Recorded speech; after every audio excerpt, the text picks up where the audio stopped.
Hello दोस्तों, कैसे हैं आप सब। स्वागत है आप लोगों का मेरे नए वीडियो में। दोस्तों, हम सीटेट का प्रीवियस ईयर क्वेश्चन कर रहे हैं, जिसमें हम सीडीपी का 30 क्वेश्चन डेली कर रहे हैं। और इसका पिछला वीडियो आप लोगों ने नहीं देखा है तो इसका डिस्क्रिप्शन बॉक्स में लिंक दिया हुआ है, वहाँ से जाकर आप पिछले वीडियो को ज़रूर देख लीजिए। और इस वीडियो में आगे बढ़ने से पहले आप लोगों से बस छोटा सा एक हम्बल रिक्वेस्ट है कि वीडियो को लाइक कर दीजिए। तो चलिए बढ़ते हैं बिना किसी देरी के हम अपने पहले क्वेश्चन की तरफ।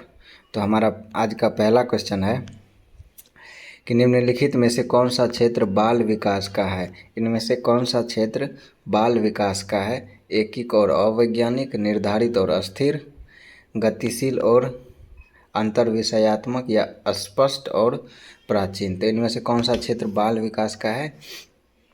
तो अंतर्विषयात्मक और गतिशील, यह जो है सो बाल विकास का क्षेत्र है। बढ़ते हम अपने अगले क्वेश्चन की तरफ। अगला क्वेश्चन है, बाल विकास की अवधि का सही क्रम कौन सा है। तो बाल विकास की अवधि का सही क्रम कौन सा है। तो सबसे पहले आता है गर्भावस्था। तो सबसे पहले गर्भावस्था इसमें है और ऑप्शन नंबर डी में है। और गर्भावस्था के बाद आता है शिशु अवस्था। तो शिशु अवस्था जो है सो ऑप्शन सी और ऑप्शन डी में है। और उसके बाद आता है पूर्व बाल्यावस्था। शिशु अवस्था के बाद पूर्व बाल्यावस्था, और पूर्व बाल्यावस्था के बाद मध्य बाल्यावस्था। तो ऑप्शन नंबर सी नहीं होगा, ऑप्शन नंबर डी इसका सही आंसर हो जाएगा। बाल विकास की अवधि का सही क्रम कौन सा है। तो ऑप्शन नंबर डी, गर्भावस्था, शिशु अवस्था, पूर्व बाल्यावस्था, मध्य बाल्यावस्था और सबसे लास्ट में किशोरावस्था। बढ़ते हम अपने अगले क्वेश्चन की तरफ। तो अगला क्वेश्चन है कि विकास प्रकृति एवं पालन पोषण के डैश का परिणाम है। विकास प्रकृति एवं पालन पोषण के अंतःक्रिया का परिणाम है। तो ऑप्शन नंबर सी इसका सही आंसर हो जाएगा कि विकास प्रकृति एवं पालन पोषण के अंतःक्रिया का परिणाम है। बढ़ते हम अपने अगले क्वेश्चन की तरफ। तो हमारा अगला क्वेश्चन है कि जीन पियाजे के संज्ञानात्मक विकास के सिद्धांत के अनुसार अधिकांश बच्चे संतुलन, क्रमबद्धकरण और वर्गीकरण किस चरण में समझ लेते हैं। तो इसका सही आंसर हो जाएगा मूर्त संक्रियात्मक, यानी कि concrete operational. Option number C इसका सही आंसर है कि जीन पियाजे के संज्ञानात्मक विकास के सिद्धांत के अनुसार बच्चे संतुलन, क्रमबद्धकरण और वर्गीकरण व मूर्त संक्रियात्मक जो चरण होता है उसमें वह समझ लेते हैं। तो बढ़ते हैं हम अपने अगले क्वेश्चन की तरफ। तो अगला क्वेश्चन है कि रीमा ने अभी हाल ही में तार्किक रूप से और बेहतर संयोजित रूप से अपनी प्रतिक्रिया की तार्किकता को स्पष्ट करते हुए प्रश्नों के उत्तर देने आरंभ किए हैं। तो जीन पियाजे के संज्ञानात्मक विकास के अनुसार उसने किस चरण में प्रवेश किया है। तो जीन पियाजे के संज्ञानात्मक विकास के अनुसार यह कौन सा चरण होगा। तो यह होगा मूर्त संक्रियात्मक का चरण। ऑप्शन नंबर सी इसका सही आंसर हो जाएगा। अगला क्वेश्चन है कि बच्चे अधिक समझ व ज्ञान रखने वालों के साथ अंतःक्रिया करके सीखते हैं। तो अधिगम का यह सिद्धांत डैश द्वारा दिए गए डैश सिद्धांत के दृष्टिकोण से सही है। तो बच्चे जैसे अधिक समझ व ज्ञान रखने वालों के साथ अंतःक्रिया करके सीखते हैं, यह अधिगम का कौन सा सिद्धांत है। नहीं, यह अधिगम का सिद्धांत जो है किसके द्वारा दिया गया है। तो सबसे पहले तो यह लेव वाइगोत्स्की के द्वारा दिया गया, और यह सामाजिक सांस्कृतिक सिद्धांत के दृष्टिकोण से सही है। तो इसका सही आंसर है ऑप्शन नंबर ए।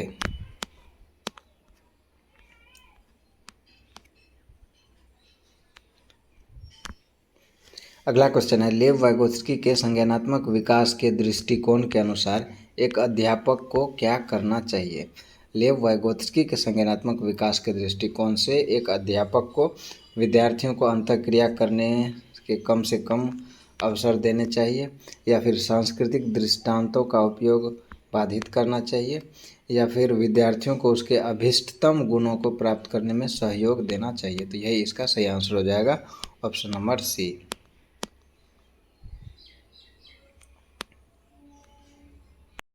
अगला क्वेश्चन है, जीन पियाजे और लॉरेंस कोहेलबर्ग द्वारा प्रतिपादित सिद्धांतों के बारे में कौन सा कथन सही है?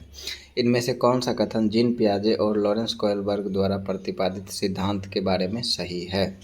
तो दोनों ने ही वयस्कों में संज्ञानात्मक विकास के सिद्धांतों का प्रतिपादन किया, या दोनों के ही सिद्धांतों में विकास के 8 प्रतिरूप हैं, या दोनों के ही सिद्धांत विकास के मध्य बाल्यावस्था चरण तक सीमित है, या दोनों सिद्धांत अवस्थाओं को प्रतिपादित करते हैं। तो ऑप्शन नंबर डी इसका सही आंसर है।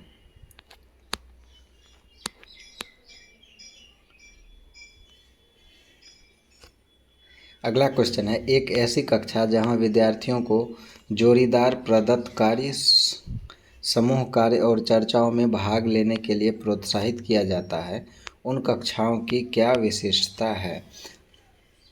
तो इसका सही आंसर है ऑप्शन नंबर बी, सहयोगात्मक अधिगम।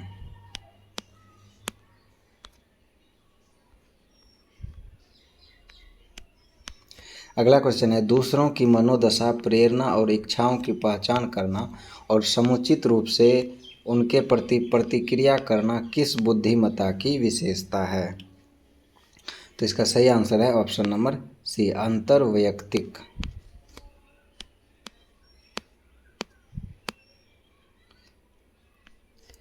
अगला क्वेश्चन है, भाषा और विचार के बारे में क्या सही है? तो भाषा और विचार के बारे में क्या सही है? तो भाषा और विचार एक दूसरे को प्रभावित करने के लिए असंख्य तरीकों से अंतःक्रिया करते हैं। तो इसका सही आंसर है ऑप्शन नंबर बी।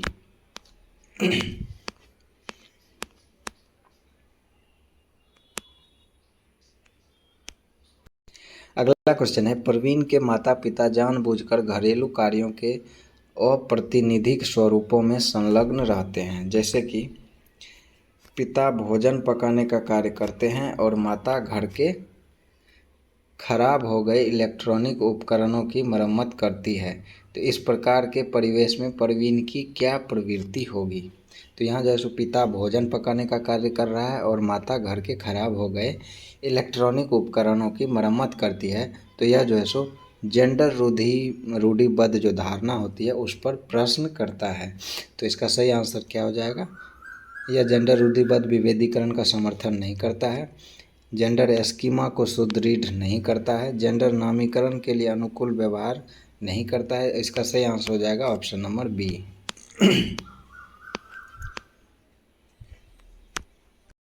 अगला क्वेश्चन है, कक्षा में विद्यार्थियों की विविधता को किस रूप में लेना चाहिए?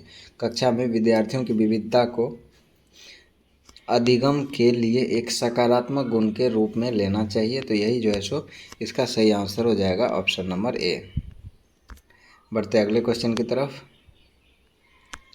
तो अगला क्वेश्चन है कि राष्ट्रीय शिक्षा नीति 2020 के अनुसार प्रारंभिक स्तर पर आकलन का क्या स्वरूप होना चाहिए? तो राष्ट्रीय शिक्षा नीति 2020 के अनुसार प्रारंभिक स्तर पर आकलन का क्या स्वरूप होना चाहिए? तो रचनात्मक होना चाहिए, नियमित होना चाहिए और शिक्षण अधिगम की उपयुक्तता के अनुरूप होना चाहिए। तो ए, बी और डी इसका सही आंसर हो जाएगा। तो ऑप्शन नंबर डी इसका बिल्कुल सही आंसर हो जाएगा।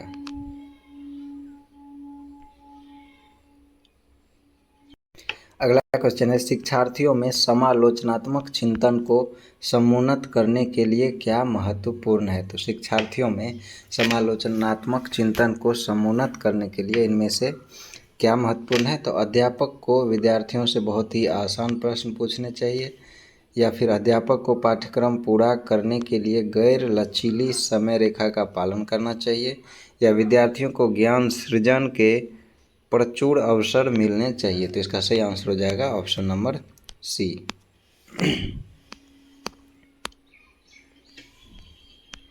अगला क्वेश्चन है, समावेशन को समुन्नत करने के लिए अध्यापक को क्या करना चाहिए? तो समावेशन को समुन्नत करने के लिए अध्यापक को प्रतियोगिताओं को प्रोत्साहित करना चाहिए, अध्यापक केंद्रित शिक्षण शास्त्र विधियों को क्रियान्वित करनी चाहिए, व्यक्तिगत विभिन्नताओं को अनदेखी करनी चाहिए, या अधिगम के सार्वभौमिक अभिकल्प को क्रियान्वित करना चाहिए। तो ऑप्शन नंबर डी इसका सही आंसर हो जाएगा।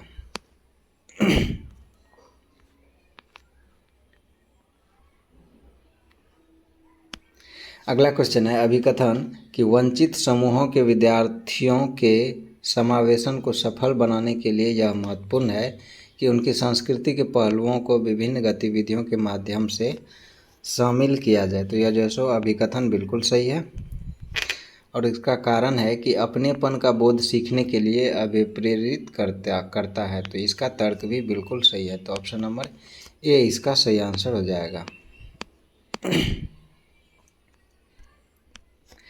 अगला क्वेश्चन है प्रकाशिक सहायक सामग्री और अनुकूलन जैसे कि फॉन्ट का बड़ा आकार, आवर्धक सामग्री आदि कौन से विद्यार्थियों के समावेशन के लिए विशेष रूप से महत्वपूर्ण है।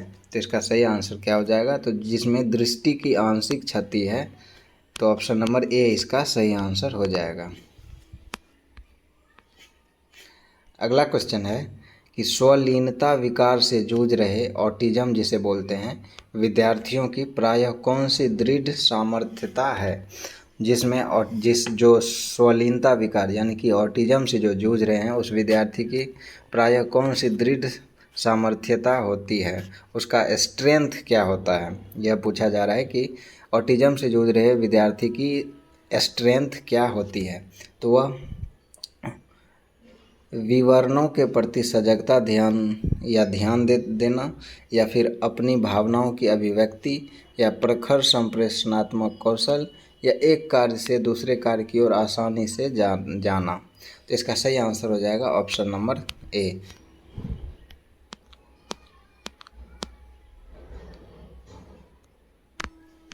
अगला क्वेश्चन है कक्षा में जब भी सवाल प्रस्तुत किया जाता है राखी उस सवाल के लिए अनेक नवाचारी समाधान प्रस्तुत करती है। तो यह राखी के किस पक्ष की ओर संकेत करता है।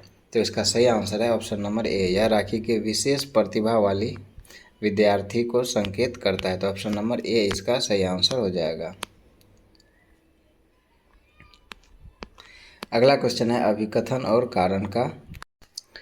तो यहाँ अभिकथन दिया गया है कि अध्यापक को ऐसी शिक्षण शास्त्रीय प्रविधियों और विषय वस्तु का चयन करना चाहिए जो विद्यार्थियों में नवीन ज्ञान के सृजन और उच्च क्रमनी कौशलों को समुन्नत करने का कार्य करती है। तो अभिकथन बिल्कुल सही है। उसका तर्क है कि बच्चों में नवीन ज्ञान के सृजन और उसकी व्याख्या करने की योग्यता होती है। यह भी बिल्कुल सही है। तो ए और आर दोनों सही है तथा ए आर की सही व्याख्या करता है। तो ऑप्शन नंबर ए बिल्कुल सही हो जाएगा।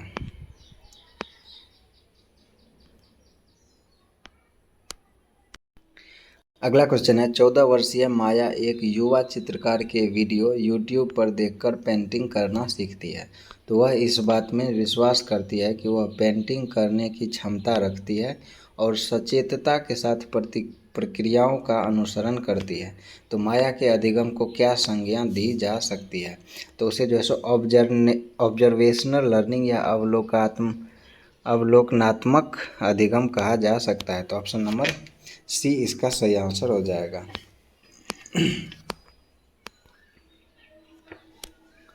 अगला क्वेश्चन है अधिगम अधिक प्रभावशाली रूप से होता है अगर कक्ष का वातावरण भय मुक्त हो। तो ऑप्शन नंबर ए ही इसका सही आंसर हो जाएगा।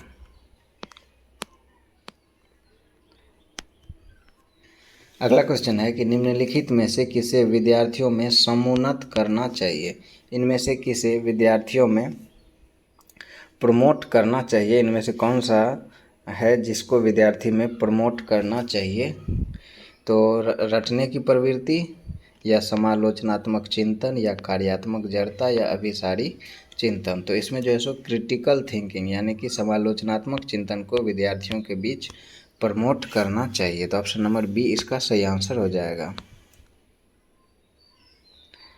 अगला क्वेश्चन है कि वह कौन सी समस्या समाधान प्रक्रिया है जिसमें निर्धारित चरण दर चरण विधि का अनुकरण किया जाता है। तो वह कौन सी समस्या समाधान प्रक्रिया है जिसमें चरण दर चरण विधि का अनुसरण किया जाता है। तो यह जो है सो एल्गोरिदम यानी कि कलन विधि है। तो ऑप्शन नंबर डी इसका सही आंसर हो जाएगा। अगला क्वेश्चन है निम्नलिखित में से कौन से कथन अधिगम के लिए आकलन के संबंध में सही है। अधिगम के लिए आकलन के संबंध में इनमें से कौन सा कथन सही है? तो भय पैदा करने के लिए कॉपी में सभी त्रुटियों पर लाल स्याही से घेरा बना देना चाहिए, तो यह जो है सो गलत है। उसके बाद है विद्यार्थी के अधिगम के बारे में जानने के लिए त्रुटियों को एक अवसर के रूप में लेना चाहिए, तो ऑप्शन नंबर 2 सही है। उसके बाद है सहपाठी आकलन का प्रयोग करके एक दूसरे को प्रतिपुष्टि देने के लिए किया जा सकता है, तो ऑप्शन नंबर 3 भी सही है। और विद्यार्थियों द्वारा की गई त्रुटियों के रूपों के प्रति अध्यापक को सजग होना चाहिए, 4 भी सही है। तो 2, 3 और 4, तो ऑप्शन नंबर डी इसका सही आंसर हो जाएगा।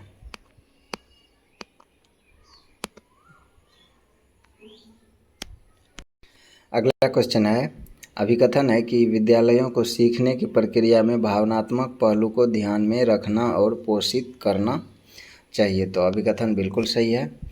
तर्क दिया हुआ है कि भावनाएं संज्ञान से पृथक नहीं है, तो ये भी बिल्कुल सही है। तो ऑप्शन नंबर ए इसका सही आंसर हो जाएगा। अगला क्वेश्चन है कि निम्नलिखित में से कौन सा कारक अधिगम हेतु आंतरिक अभिप्रेरणा को संचालित करता है या अग्रता प्रदान करता है? पुरस्कार, दंड, प्रशंसा या रुचि? तो इसका सही आंसर है ऑप्शन नंबर सी, रुचि। अगला क्वेश्चन है कि निम्नलिखित में से कौन से अधिगम को प्रभावित करने वाले परिवेशीय कारक हैं और व्यक्तिगत कारक नहीं है? तो कौन सा ऐसा ऑप्शन इसमें से है जो अधिगम को परिवेशीय कारक के रूप में प्रभावित करता है लेकिन व्यक्तिगत कारक के रूप में नहीं करता है? समझ का स्तर, भावात्मक लब्धि, शिक्षण अधिगम सामग्री या सीखने के लिए आंतरिक अभिप्रेरणा? तो इसका सही आंसर हो जाएगा ऑप्शन नंबर सी।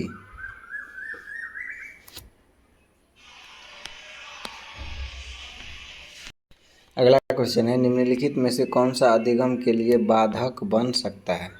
इनमें से कौन सा अधिगम के लिए बाधक बन सकता है? लचीली पाठ्यचर्या या अधिगम के लिए बहुसंवेदी उपागम या विद्यार्थियों का एक समान योग्यता के आधार पर समूहीकरण या फिर अध्यापक द्वारा रचनावादी शिक्षण शास्त्रीय प्रविधियों का उपयोग? तो ऑप्शन नंबर सी इसका सही आंसर हो जाएगा। तो दोस्तों आज भी हमने 30 क्वेश्चन कर लिया है। अगले वीडियो में हम फिर जो है सो 30 क्वेश्चन करेंगे। तो अगर आप लोगों ने पिछला वीडियो नहीं देखा है तो वो ज़रूर देख लेना, और इस वीडियो को अगर आप लोगों ने यहाँ तक देखा है तो आप लोगों का बहुत बहुत धन्यवाद। और अगर वीडियो को लाइक नहीं किया है तो लाइक कर दीजिए, और अगर आप लोगों का मन हो तो चैनल को सब्सक्राइब भी कर लीजिए। मिलेंगे अगले वीडियो में। Thank you.